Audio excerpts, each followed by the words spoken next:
ഓം നമോ ഭഗവതേ വാസുദേവായ. ഓം. ശ്രീമദ്ഭാഗവത മഹാപുരാണം അതിൻ്റെ മാഹാത്മ്യം 4-ാമത്തെ അധ്യായം 55-ാമത്തെ ഭാഗമായിട്ട് ഇപ്പോൾ പറയണു. 22-ാമത്തെ ശ്ലോകം തൊട്ട്. ഓം ധനാർത്ഥം ധർമ്മമാർഗേണ താഭ്യാം നീതം തഥാപി ച ന പുത്രോ നാപി വാ പുത്രീ തതശ്ചിന്താതുരൗ ഭൃശം. ആത്മദേവനും ധുന്ധുലിക്കും സന്താനങ്ങളില്ലാതെ കണ്ട് ബുദ്ധിമുട്ടണു. അപ്പോൾ അവർ ദാനധർമ്മങ്ങൾ ചെയ്യാൻ വേണ്ടി നിശ്ചയിക്കണു. ഗൃഹത്തിലുണ്ടായിരുന്ന ധനത്തിൻ്റെ നേർപകുതി ദാനധർമാദികൾക്ക് ചെലവ് ചെയ്തു. എന്നിട്ടും പുത്രനുണ്ടായില്ല, അല്ലെങ്കിൽ പുത്രി ഉണ്ടായില്ല, സന്താനം ഉണ്ടായില്ല. അതുകൊണ്ട് രണ്ടുപേരും എത്രത്തോളം ദുഃഖിച്ചു എന്ന് ചോദിച്ചാൽ അറിയില്ല. ധനാർത്ഥം, ധനത്തിൻ്റെ അർത്ഥം, നേർപകുതി. അർത്ഥം, അർദ്ധം. ഇവിടെ ധനാർത്ഥം ആണ്. ഒരു ചെറിയ ഉച്ചാരണത്തിൻ്റെ വ്യത്യാസം കൊണ്ട് അർത്ഥം വളരെ വ്യത്യാസം വരും. അർദ്ധം പകുതി, അർത്ഥം സ്വത്ത് മുഴുവൻ. സ്വത്ത് വെച്ചാൽ ധനം മാത്രമല്ല, എല്ലാ സാധനങ്ങളും. ഈ ഭാവമടക്കം അർത്ഥമാണ്. ഭാഗവതം പറയണമെന്ന് തോന്നൽ അതൊരു ഭാവമാണ്. അപ്പോൾ പുസ്തകം എഴുതണം എന്നുള്ളത് ഒരു ഭാവമാണ്, അതും അർത്ഥമാണ്.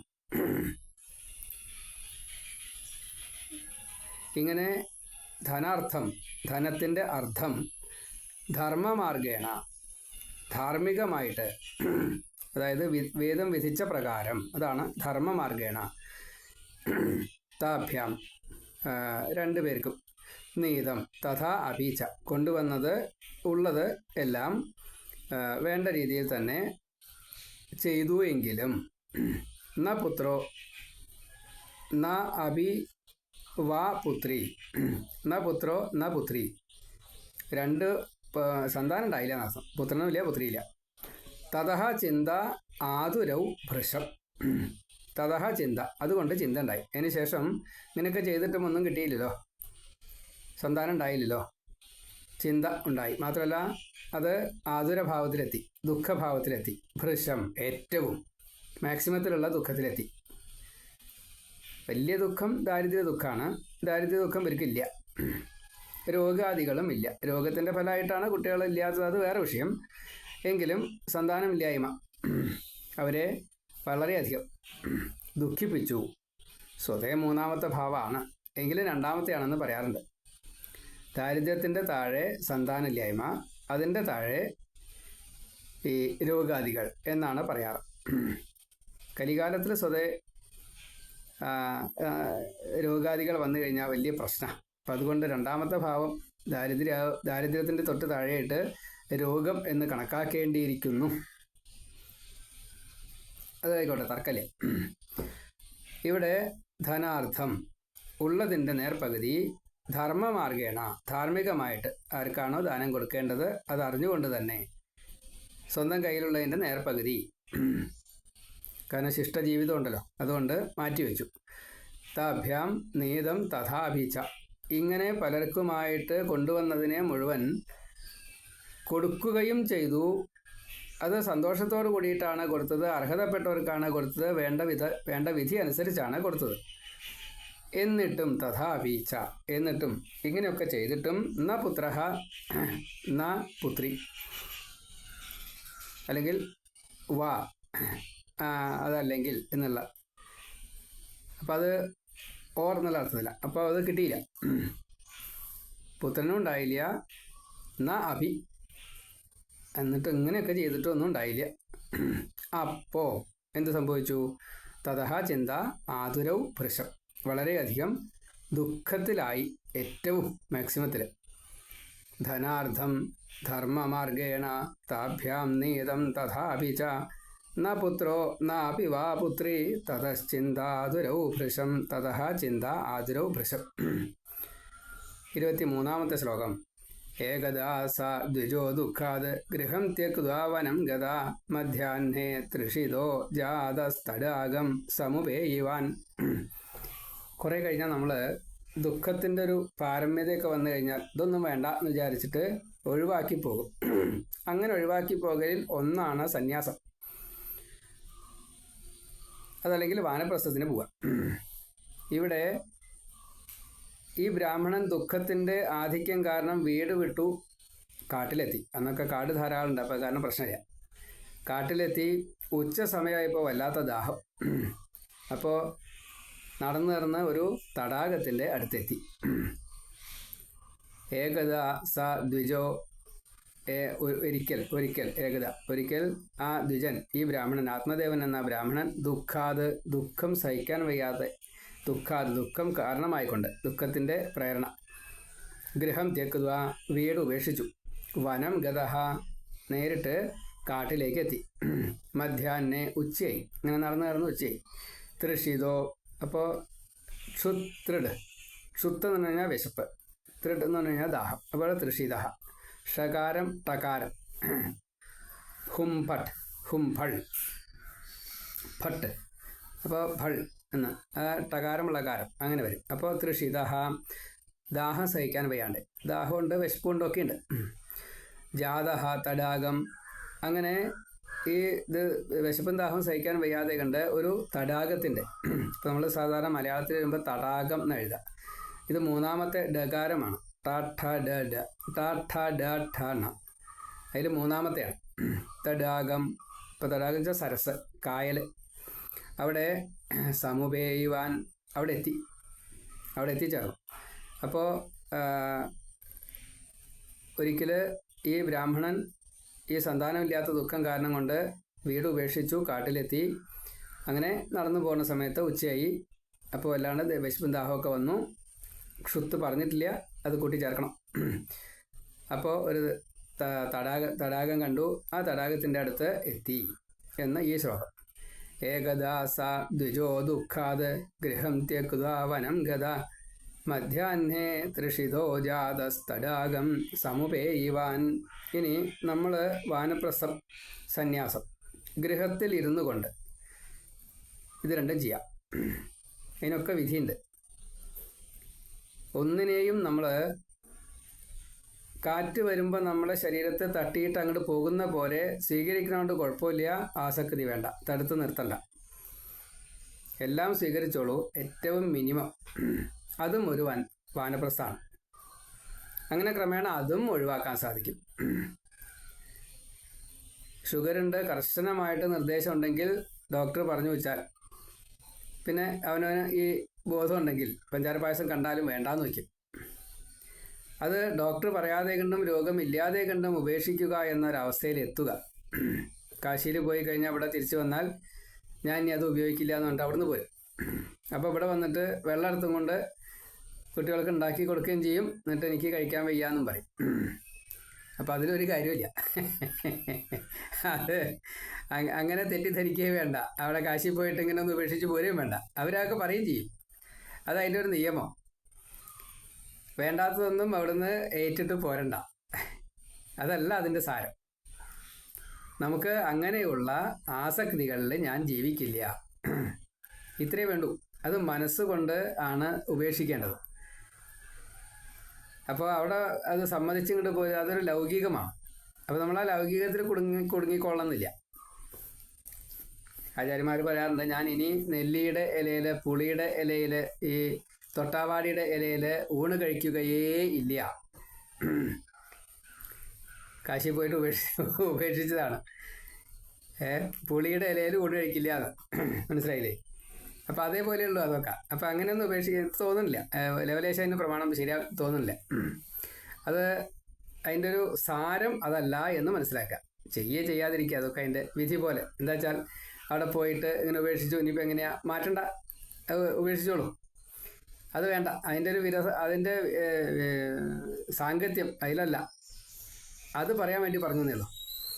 ഇവിടെ അങ്ങനെയല്ല. ഇവിടെ ശരിക്കും ഉപേക്ഷിച്ചിട്ടാ, ഗൃഹം ത്യക്തുക, ഉപേക്ഷിച്ച് പോയി. എന്നിട്ട് ഈ വിശപ്പും ദാഹം വന്നു കഴിഞ്ഞപ്പോൾ ആ തടാകത്തിലെത്തി. ഒരു മടിയില്ല. അദ്ദേഹത്തിന് എന്താ സ്വീകരിക്കേണ്ടത് വെച്ചാൽ വനവിഭവങ്ങളാണ്, അല്ലെങ്കിൽ പ്രകൃതി ഭഗവാൻ കൊടുത്തതാണ്, അത് സ്വീകരിക്കാം, ഒരു കുഴപ്പമില്ല. അങ്ങനെ ഏകദാസ ദ്വിജോ ദുഃഖാത് ഗൃഹം ത്യക്ത വനം ഗത മധ്യാഹ്നേ തൃഷിതോ ജാതഃ തടാകം സമുപേയിവാൻ. 24-ാമത്തെ ശ്ലോകം. പീത്വാ ജലം വിഷണ്ണസ്തു പ്രജാ ദുഃഖേന കർഷിത മുഹൂർത്താദപി തത്രൈവ സന്യാസി കശ്ചിദാഗത. ഇനി ദാനം ചെയ്തു, ദയ ചെയ്തു എന്ന് പറഞ്ഞില്ലേ, കോടിപതിയുടെ ധർമ്മമാണ് ഈ ആത്മദേവൻ ചെയ്തത്. അപ്പം അതുകൊണ്ട് ദീനരക്ഷ ചെയ്തു. അപ്പം അതിൻ്റെ ഫലം എന്താ? ഈ തടാകത്തിൻ്റെ അവിടെ എത്തി സന്തോഷമായിട്ട് വെള്ളമൊക്കെ കുടിച്ചു.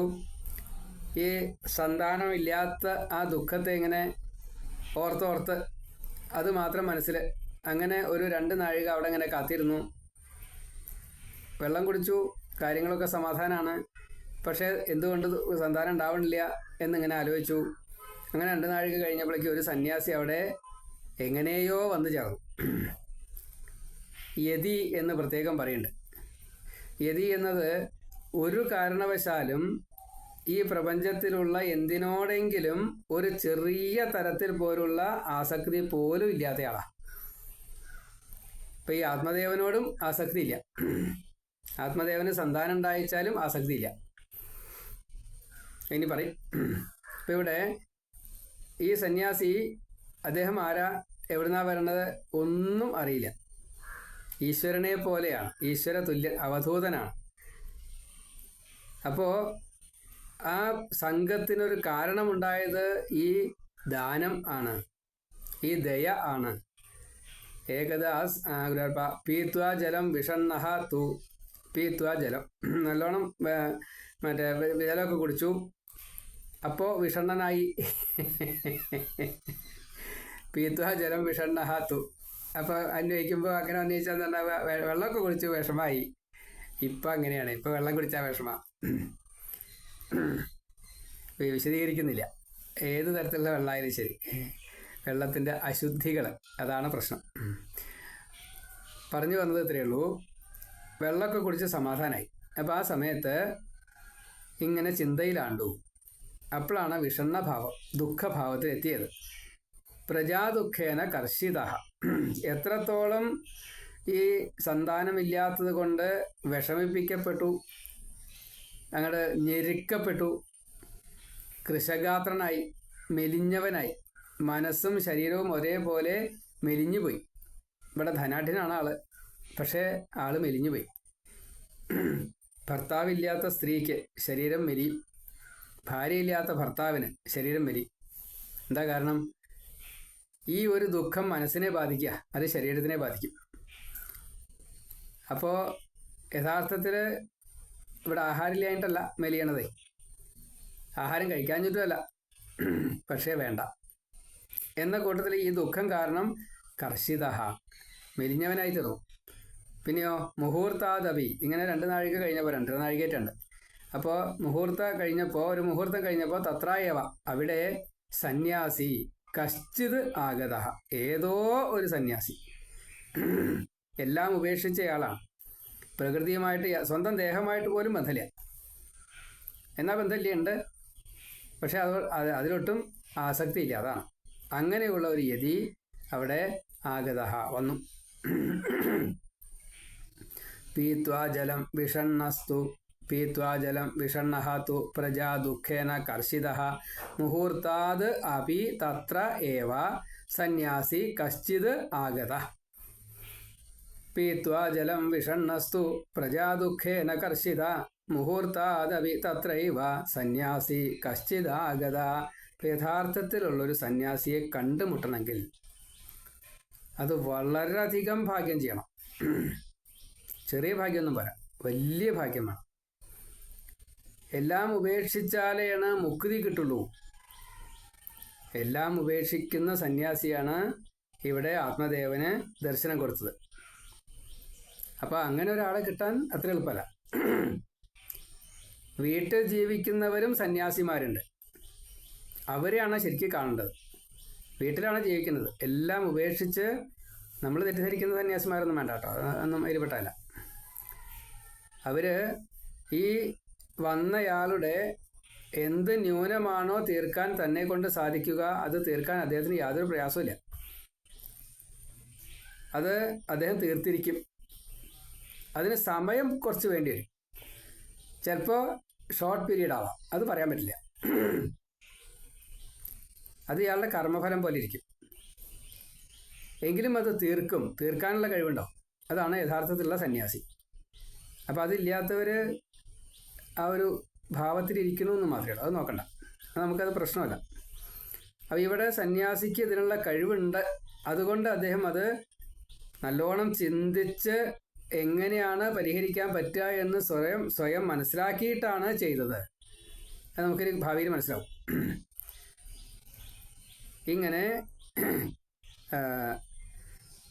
മുഹൂർത്താദപി തത്രൈവ സന്യാസി കശ്ചിത് ആഗത. ഇങ്ങനെ വന്നു, അവർ തമ്മിൽ കണ്ടു. 25-ാമത്തെ ശ്ലോകം. ദൃഷ്ട്വാ പീതജലം തം തു വിപ്രോ യാതസ്തദന്തികം നത്വാ ച പാദയോസ്തസ്യ നിശ്വസൻ സംസ്ഥിത പുരാ. അപ്പോൾ കണ്ടു കഴിഞ്ഞാൽ ഈശ്വരനാണ് എന്ന് മനസ്സിലാക്കാൻ സാധിക്കണം. അത് ആത്മദേവന്റെ ജ്ഞാനം ആണ്. ആശ്രയിക്കുക, അപ്പോൾ തന്നെ മുഴുവൻ സമർപ്പിക്കുക എന്ന ഭാവത്തിലെത്തി നമസ്കരിച്ചു. അതും കുറച്ച് എളുപ്പമല്ല, അത് ചെയ്തു എന്നുള്ളതാണ്. അനന്യ ശരണാഗതി ഇവിടെ ചെയ്തു. ദൃഷ്ട്വ പീതജലം തം തു, ആ സമയത്താണ് ജീവന്റെ ആധാരമായിട്ടുള്ള ജലത്തെ സ്വീകരിച്ച സമയത്താണ് ഈ സന്യാസിയെ കാണലും ആശ്രയിക്കലും. അതിനും ജീവദാനത്തിന് ഒരു പ്രത്യേക ഫലമുണ്ട്. നമ്മളങ്ങനെ കൂട്ടിച്ചേർക്കണം. കൂട്ടിച്ചേർത്താലേ ഇതിൽ പറയില്ല, നമ്മൾ കൂട്ടിച്ചേർക്കണം. അതാണ് വ്യാഖ്യാനം. അപ്പോൾ ജീവന്റെ ആധാരമായിട്ടുള്ള ജലത്തെ പാനം ചെയ്ത സമയത്ത് ഈ അനുഗ്രഹിക്കാൻ ശേഷിയുള്ളതായിട്ടുള്ള ഈശ്വരതുല്യനായിട്ടുള്ള യതിയെ കണ്ടു. ആ യതിയെ അനന്യ ശരണാഗതൻ ആയിട്ട് ആശ്രയിച്ചു, നമസ്കരിച്ചു, സമർപ്പിച്ചു, തന്നെ സമർപ്പിച്ചു ആത്മദേവൻ. അപ്പോൾ ആത്മദേവന്റെ ധർമ്മം ആത്മദേവൻ ചെയ്തു. ഇങ്ങനെ ആ സന്യാസിയെ കണ്ട ബ്രാഹ്മണൻ ഈ സന്യാസിയെ നമസ്കരിച്ചപ്പോൾ അദ്ദേഹത്തിൻ്റെ മുമ്പിൽ ഇരുന്നു കൊണ്ട് ഒരു ദീർഘനിശ്വാസം വിട്ടു എന്നാണ്. നമ്മൾ ദീർഘനിശ്വാസം ഇടയ്ക്കിടയ്ക്ക് വിടാറുണ്ട്. അതുപോലെയല്ല, ഇനി എന്ത് ചെയ്യേണ്ടു എന്നറിയാത്ത ഒരവസ്ഥയിൽ ഇരിക്കുന്നതിനെയാണ് ദീർഘനിശ്വാസം. എന്തുണ്ടായിട്ടെന്താ കാര്യം, അങ്ങേക്ക് എന്നെ സഹായിക്കാൻ പറ്റുമോ എന്ന രീതിയിലുള്ളൊരു ഭാവം ആ ദീർഘനിശ്വാസത്തിൽ ഈ ഒരു നിമിത്താണ്. അത് എടുക്കാൻ കഴിയും സന്യാസിക്ക്, യതിക്ക്. അതെടുത്തു. ആ എടുത്തു എന്നുള്ള ഭാവത്തിനെയാണ് ദീർഘനിശ്വാസം ചെയ്തു എന്ന് പറഞ്ഞത്. അത് ചെയ്തു, അതില്ലാണ്ടല്ല. പക്ഷേ അതിൻ്റെ അർത്ഥം അങ്ങോട്ട് കൂട്ടണം. അങ്ങോട്ട് കൂട്ടിയാലേ ആ ദീർഘനിശ്വാസത്തിനൊരു അവിടെ വാക്ക് വെറുതെ ഒരു വാക്ക് ഭാഗവതത്തിൽ ചേരില്ല, ചേർത്തിട്ടുമില്ല. ചവൈതുഹി എന്നുണ്ട്, അതുപോലും ഇല്ല എന്നാണ്. അത് പ്രത്യയങ്ങളാണ്. ഈ പ്രത്യയം പോലും ഈ ശ്ലോകം പൂരിപ്പിക്കാൻ വേണ്ടിയിട്ട് അവിടെ ഒറ്റ അക്ഷരം പറ്റുവെച്ചാൽ ഈ ച വൈ തു ഹി അങ്ങനെയാകട്ടെ അതും എന്നുള്ള രീതിയിലൊക്കെയാണ് അർത്ഥം വരിക. ഉറപ്പ് എന്നൊക്കെ ഓരോന്നിനും അർത്ഥമുണ്ട്. അത് തന്നെയാണ് അവിടെ വേണ്ടച്ചാൽ മാത്രമേ ആ അക്ഷരം അവിടെ ചേരുള്ളൂ. ഓരോ വാക്കാണ്. ച വൈ തു ഹി എന്ന കൂട്ടത്തിലാണ് ഇവിടെയും നിശ്വസൻ സംസ്ഥിത പുര. ആ സന്യാസിയുടെ മുമ്പിൽ സംസ്ഥിത നിന്നും നിശ്വസൻ. അപ്പോൾ അവിടെ ശ്വസിച്ചുകൊണ്ട് നിന്നേ ഉള്ളൂ. ദീർഘനിശ്വാസം എന്നുള്ളത് അതിൻ്റെ വ്യാഖ്യാനമാണ്. മുഴുവൻ ശ്വാസത്തെയും എടുത്തു എന്നുള്ളതാണ് നിശ്വസൻ. അപ്പോൾ ദീർഘനിശ്വാസം അതിന് പറയാം. അങ്ങനെയാണ് വ്യാഖ്യാനിച്ചത്. അതിൻ്റെ കാരണം ഇതാണ്. ഈ സന്യാസി എപ്രകാരത്തിൽ ഇദ്ദേഹത്തിൻ്റെ ദുഃഖത്തെ സ്വീകരിച്ചു, അറിഞ്ഞു, മനസ്സിലാക്കി ജാതകം വായിച്ചു. അതാ ഇനി അത് ആദ്യം പറയും, വായിച്ചു എന്ന്. അത്രയേ ഉള്ളൂ. ഇതിൽ കഴിഞ്ഞു അത് മനസ്സിലാക്കല്. ദൃഷ്ട്വാ പീതജലം തം തു വിപ്രോ യാതഃ തത് അന്തികം നത്വാ ച പാദയോഃ തസ്യ നിശ്വസൻ സംസ്ഥിതഃ പുരഃ. ദൃഷ്ട്വാ പീതജലം തം തു വിപ്രോ യാതസ്തദന്തികം നത്വാ ച പാദയോസ്തസ്യ നിശ്വസൻ സംസ്ഥിതഃ പുരാ. യതിരുവാച കഥം ജ്യോതിഷി വിപ്ര ത്വം കാ തേ ചിന്താ ബലീയസി വദ ത്വം സത്വരം മഹ്യം സ്വസ്യ ദുഃഖസ്യ കാരണം. ആ യതി പറയാണ്, അല്ലയോ ബ്രാഹ്മണ, വിപ്ര എന്നാണ് വിളിച്ചത്. വിപ്ര എന്നുള്ളത് ആത്മാനം പാതി പരം പാതി ചാന്ന. എന്നെയും ഞാൻ രക്ഷിക്കും, അന്യരെയും ഞാൻ രക്ഷിക്കും. ആ ഒരു ഭാവമാണ് വിപ്രൻ. ഭക്തന്മാരൊക്കെ സ്വതേ വിപ്രന്മാരാണ്. യഥാർത്ഥത്തിലുള്ള ഭക്തനാണെങ്കിൽ ഞാൻ എന്നെ മാത്രമല്ല, എൻ്റെ കൂടെയുള്ളവരെയും എനിക്ക് സംഘമുള്ളവരെയും ലോകത്തിന് മുഴുവൻ ഹിതമായിട്ട് ഭവിക്കണേ, സുഖമായിട്ട് വരണേ എന്ന് ഭഗവാനോട് പ്രാർത്ഥിക്കും. ഭഗവാനും അത് തന്നെയാണ് ഇഷ്ടം. അപ്പോൾ എനിക്കും ലോകത്തിനും ഭഗവാനും ഇഷ്ടമുള്ളത് പ്രാർത്ഥിക്കുന്നവരാണ് വിപ്രൻ. അങ്ങനെയുള്ള ആ ബ്രാഹ്മണനെ വിളിച്ചു. എന്നിട്ടോ, എന്തിനാ അങ്ങനെ ദുഃഖിക്കണത്? എന്താ കാരണം? അങ്ങേ ബാധിച്ചിരിക്കുന്ന ഈ ചിന്ത, ദുഃഖത്തിന് കാരണമായിട്ടുള്ള ആ ചിന്തയുണ്ടല്ലോ, എന്താ കാരണം? ഒട്ടും സമയം വൈകാതെ കണ്ട് തന്നെ ഈ ദുഃഖത്തിൻ്റെ കാരണം എന്നോട് പറയൂ.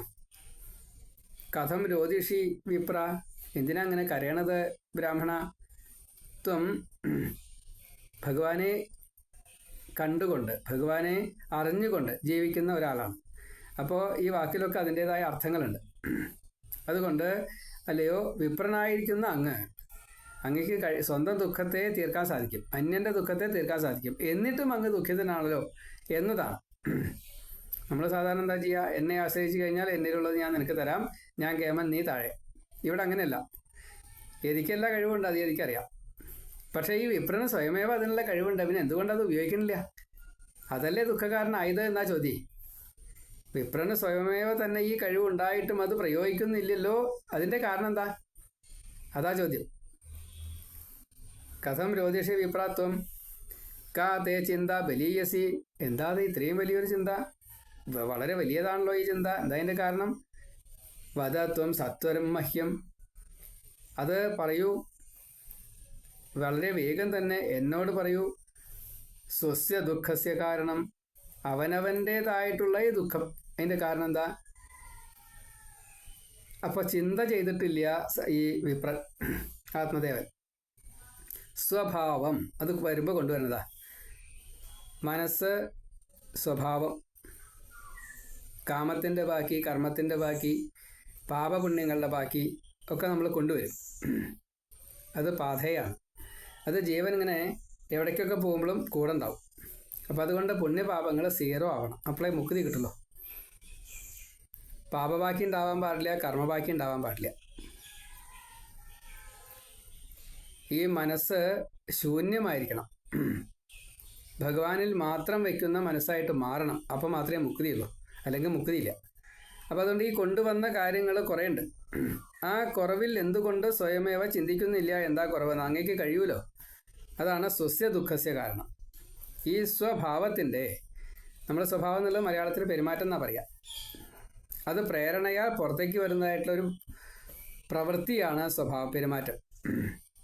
ഇവിടെ ജീവൻ്റെ ഈ സ്വഭാവം അങ്ങേക്ക് അറിയാം, എന്നിട്ടും എന്തുകൊണ്ട് അങ്ങ് അത് ചിന്തിക്കുന്നില്ല? കാരണം അങ്ങേക്ക് എന്തുകൊണ്ട് കണ്ടെത്താൻ സാധിക്കുന്നില്ല? അതുകൊണ്ടല്ലേ അങ്ങേക്ക് ദുഃഖം ഉണ്ടായതെന്നാ. സ്വസ്യ ദുഃഖസ്യ കാരണം. അപ്പോൾ നമ്മളൊക്കെ ഈ ഒരു വിചാരം നമ്മൾ ചെയ്യണമെന്നാ. നമുക്ക് നമ്മുടെ ഇപ്പോഴത്തെ പ്രസൻറ്റ് ടെൻസിൽ ജീവിക്കുമ്പോൾ പോലും, നമ്മൾ പ്രസൻറ്റ് ടെൻസിൽ ജീവിക്കാറില്ല, അത് വേറെ വിഷയം. പ്രസൻറ്റ് ടെൻസിൽ ജീവിക്കുകയാണെന്ന് വെച്ചാൽ ദുഃഖങ്ങൾ ഉണ്ടാവില്ല എന്ന് അതിൻ്റെ നിയമം. അപ്പോൾ പ്രസൻറ്റ് ടെൻസിൽ ജീവിക്കുമ്പോൾ പോലും നമുക്കിത് എടുക്കാറില്ല. എന്നിട്ട് വേണ്ട ഇപ്പോൾ പാസ്റ്റ് ആയാലും ഫ്യൂച്ചർ ആയാലും, ഭൂതകാലമായാലും ഭാവി കാലമായാലും നമുക്ക് ഇപ്പോഴത്തെ എടുക്കാൻ തരാവാത്ത നമുക്ക് എങ്ങനെയാണ് ഭൂതം ഭാവി എടുക്കുക? ത്രികാലജ്ഞത എങ്ങനെ കിട്ടുക? ഇത് ആത്മദേവന് ഉണ്ടായിരുന്നു. പക്ഷേ സാന്ദർഭികമായിട്ട് ഇവിടെ ഈ സന്താനമില്ലാത്ത ദുഃഖം അദ്ദേഹത്തിനെ മഥിച്ചു. അത് കാരണം വിവേചനം നഷ്ടപ്പെട്ടു, വിവേകമില്ലാണ്ടേയി. അതാണ്. അത് എനിക്ക് മനസ്സിലായി. എന്തുകൊണ്ട് അങ്ങ് സ്വയം മനനം ചെയ്യുന്നില്ല? അവനവൻ്റെ ബന്ധുവും ശത്രു അവനവൻ തന്നെയാണല്ലോ. അവനവനെ ഉദ്ധരിക്കേണ്ടത് അവൻ തന്നെയാണല്ലോ. അവനവൻ തന്നെയാണേ, മറ്റൊരാളല്ല. ആത്മാനം ഉദ്ധരേത് ആത്മാനം ആണ്.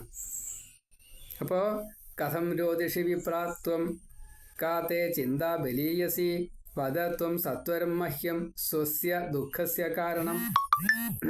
അപ്പോൾ സന്യാസി ദുഃഖത്തെ ഇങ്ങനെ ചോദിച്ചു കഴിഞ്ഞപ്പോൾ പറയാണ്, വിപ്രൻ ആത്മദേവൻ പറയാണ്, ബ്രാഹ്മണ ഉവാച. ബ്രഹ്മത്തെ അറിയാവുന്നതായിട്ടുള്ള ആളാണ് അദ്ദേഹം. പറയാണ്, എന്താ പറയണത്? കിം ബ്രവീമി ഋഷേ ദുഃഖം പൂർവപാപേന സഞ്ചിതം മദീയാ പൂർവജാസ്തോയം കവോഷ്ണം ഉപഭുഞ്ചതേ. അപ്പം അറിവുണ്ടെന്നുള്ള ഉറപ്പായില്ലേ. കവോഷ്ണം, അല്പം ചൂടുള്ളത്. സഞ്ചിതം, സമ്പാദിക്കപ്പെട്ടത്. ഉപഭുഞ്ചാന, ഉപഭുഞ്ചതെ, കുടിക്കുന്നു. പറയാണ്, അല്ലയോ മഹർഷേ, എൻ്റെ ദുഃഖത്തെക്കുറിച്ച് ഞാൻ എന്താ പറയുക? എനിക്കറിയണില്ല. ഈ ജന്മജന്മാന്തരങ്ങളായിട്ട് ചെയ്ത ദുരിതത്തിൻ്റെ ഫലമായിട്ട് ഞാൻ സമ്പാദിച്ചത് ദുഃഖമാണ്, ദുഃഖത്തിൻ്റെ കാരണങ്ങൾ, ഹേതുക്കളാണ് എന്ന് ഞാൻ കരുതുന്നു. തർപ്പണാദികൾ ചെയ്യുമ്പോൾ പിതൃക്കൾ സ്വീകരിക്കുന്നില്ല.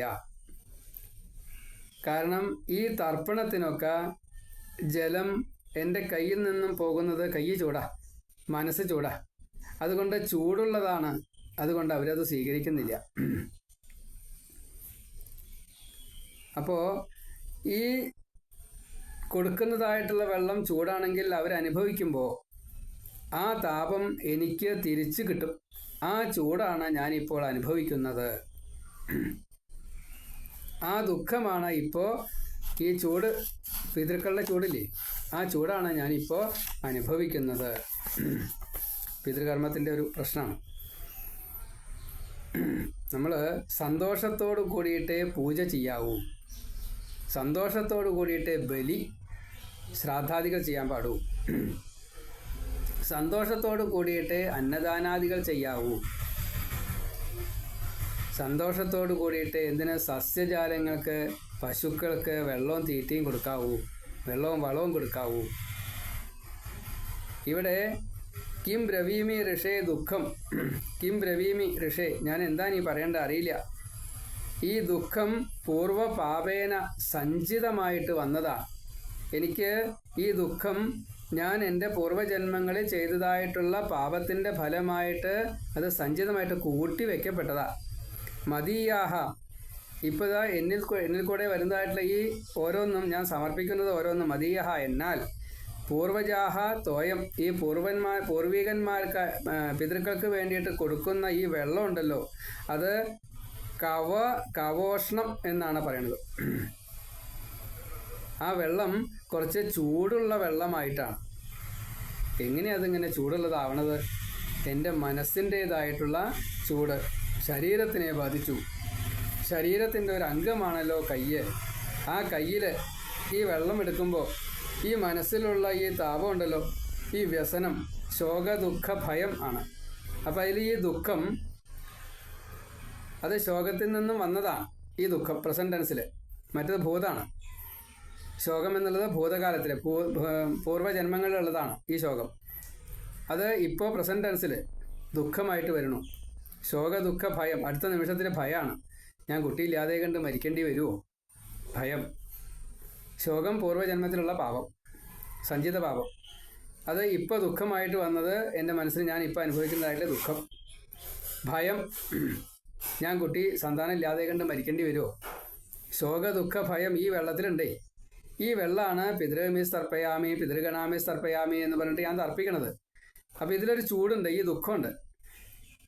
ഈ ശോക ദുഃഖ ഭയങ്ങൾ ഈ വെള്ളത്തിനെ ചൂടാക്കി. കവോഷ്ണം ഉപഭുഞ്ചതേ. അപ്പോൾ ഈ പിതൃക്കൾ കുടിക്കുന്ന വെള്ളം ഈ ദുഃഖം ഉള്ള വെള്ളമാണ്. അത് അവർ സ്വീകരിക്കുന്നില്ല എന്ന്. അവർക്ക് വേണ്ട, അവർക്ക് സന്തോഷത്തോട് കൂടിയിട്ട് തരുന്നത് മാത്രമേ അവർക്ക് വേണ്ടൂ.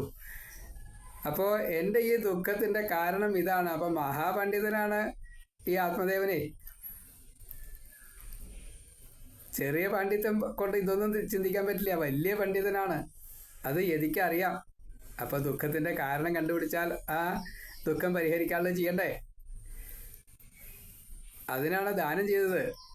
ദാനം ചെയ്തുകൊണ്ടാണ് യതിയെ കിട്ടിയത്.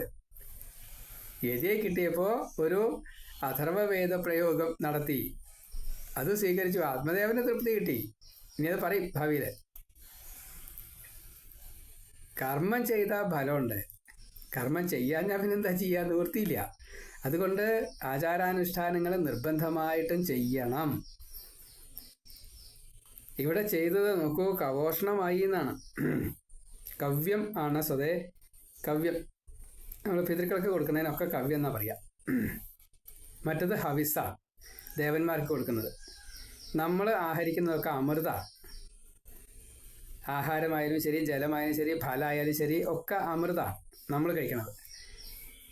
ഈ പിതൃക്കൾക്ക് കൊടുക്കുന്നത് വെള്ളമായാലും ശരി, എള്ളായാലും ശരി, മറ്റേ ചെറുപുളയായാലും ശരി, ഈ കവ്യം അരിയായാലും ശരി, വേവിച്ച പിണ്ടായാലും ശരി, അതൊക്കെ കവ്യം ആണ്. ഉദകപൂർവം, തിലോദകം,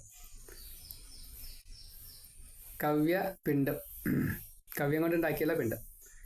എള്ള് പതിച്ചത്, നെയ്യ് ഉപസരിച്ചത്. ഇത് നമ്മൾ തൈര്, തേന്, മറ്റേ അഭ്യംഗം, അഞ്ജനമൊക്കെ കൊടുക്കാറുണ്ട്. ജലപുഷ്പഗന്ധം, ധൂപം, ദീപം, അങ്ങനെ പലതും. ഇരുത്തുന്നത് കൂർച്ചത്തിൽ അല്ലെങ്കിൽ പുല്ലിൽ, ദർഭപ്പുല്ലിൽ. അപ്പോൾ അങ്ങനെയൊക്കെ വിരിച്ചിട്ടൊക്കെ വേണം അത് ഇരിക്കാൻ. ഒരു പീഠം കൊടുത്തിട്ട് അങ്ങനെ പൂജയോട് കൂടിയിട്ട് അർച്ചനാദികൾ ചെയ്തുകൊണ്ട്, ബ്രാഹ്മണന് കൊടുത്തുകൊണ്ട്, ദാനം കൊടുത്തുകൊണ്ട്, ഇങ്ങനെയൊക്കെയാണല്ലോ അതിൻ്റെ നിയമം. ശ്രാദ്ധം എല്ലാവർക്കും അറിയാലോ. അപ്പോൾ ഇത് മുഴുവൻ എന്താണ്? ഈ കവ്യമാണ്. ആ കവ്യം ഉഷ്ണമായി തീർന്നു, ചൂടായി തീർന്നു. മനസ്സിലായില്ലേ? കവോഷ്ണം, അല്പം ചൂടുള്ളത്. അപ്പോൾ മദീയ പൂർവജാഹ തോയം കവോഷ്ണം ഉപഭുഞ്ചതേ. അതാണ് ഈ മറ്റേ ആര് സ്വീകരിക്കണത്? എൻ്റെ പിതൃക്കൾ, അച്ഛനും മുത്തച്ഛനും ഒക്കെ സ്വീകരിക്കുന്നത് അതുകൊണ്ടാണ്. അത് എനിക്ക് ദുഃഖമായിട്ട് തീർന്നു എന്നാണ് ഈ പണ്ഡിതൻ പറഞ്ഞത്. കിം ബ്രവീമി ഋഷേ ദുഃഖം പൂർവപാപേന സഞ്ചിതം. ഞാൻ തന്നെ ഉണ്ടാക്കിയതായിട്ടുള്ള പാപം, പൂർവജന്മങ്ങളിൽ ഉണ്ടാക്കിയതായിട്ടുള്ള പാപം എന്നെ പിതാ വല്ലാണ്ട് ദുഃഖിപ്പിക്കണു. മദീയാഹ, ഞാനിങ്ങനെ കൊടുക്കുന്നതായിട്ടുള്ള, എന്നാൽ കൊടുക്കുന്നതായിട്ടുള്ള ഈ പൂർവജാഹ തോയം, പൂർവികന്മാരായിട്ട് കൊടുക്കുന്ന ഈ വെള്ളം, തോയം എന്ന് പറഞ്ഞു കഴിഞ്ഞാൽ വെള്ളം, അത് തർപ്പണം ചെയ്യുക എന്നാണ്. പിതൃമി സർപ്പയാമി, പിതൃഗണാമി സർപ്പയാമി, എങ്ങനെയാണ്? ദേവാമി സർപ്പയാമി, ദേവഗണാമി സർപ്പയാമി, പിതൃമി സർപ്പയാമി, പിതൃഗണാമി സർപ്പയാമി, എങ്ങനെയാണ്? ഇനി ഋഷീമി സർപ്പയാമി, ഋഷിഗണാമി സർപ്പയാമി, അതുകൊണ്ട്. അപ്പം ഇങ്ങനെ വെള്ളം കൊടുക്കുന്നു. അത് ഈ പിതൃക്കൾ സ്വീകരിക്കുന്നത് എങ്ങനെയാണ്? കവോഷ്ണം, ഉഷ്ണമായിട്ടാണ്. ഈ കവ്യം അത് ഉഷ്ണമായിട്ടാണ് സ്വീകരിക്കുന്നത്. ഉപഭുഞ്ചതേ, അതുകൊണ്ടാണ് എനിക്ക് ദുഃഖമുണ്ടാകുന്നത്. അപ്പം എനിക്കിനി മുക്തിയില്ല. ഇത് മനസ്സിലായി? ഇതാണ് കിം ബ്രവീമി ഋഷേ ദുഃഖം പൂർവപാപേന സഞ്ചിതം മദീയാ പൂർവജാസ്തോയം കവോഷ്ണമുപഭുഞ്ചതേ. ഇങ്ങനെ 27ാമത്തെ ശ്ലോകം. ശ്രീകൃഷ്ണ സർവത്ര ഗോവിന്ദനാമ സങ്കീർത്തനം, ഗോവിന്ദ ഗോവിന്ദ. ഇപ്പോൾ 55ാമത്തെ ഭാഗം നമ്മൾ പറഞ്ഞു. നാരായണ നാരായണ.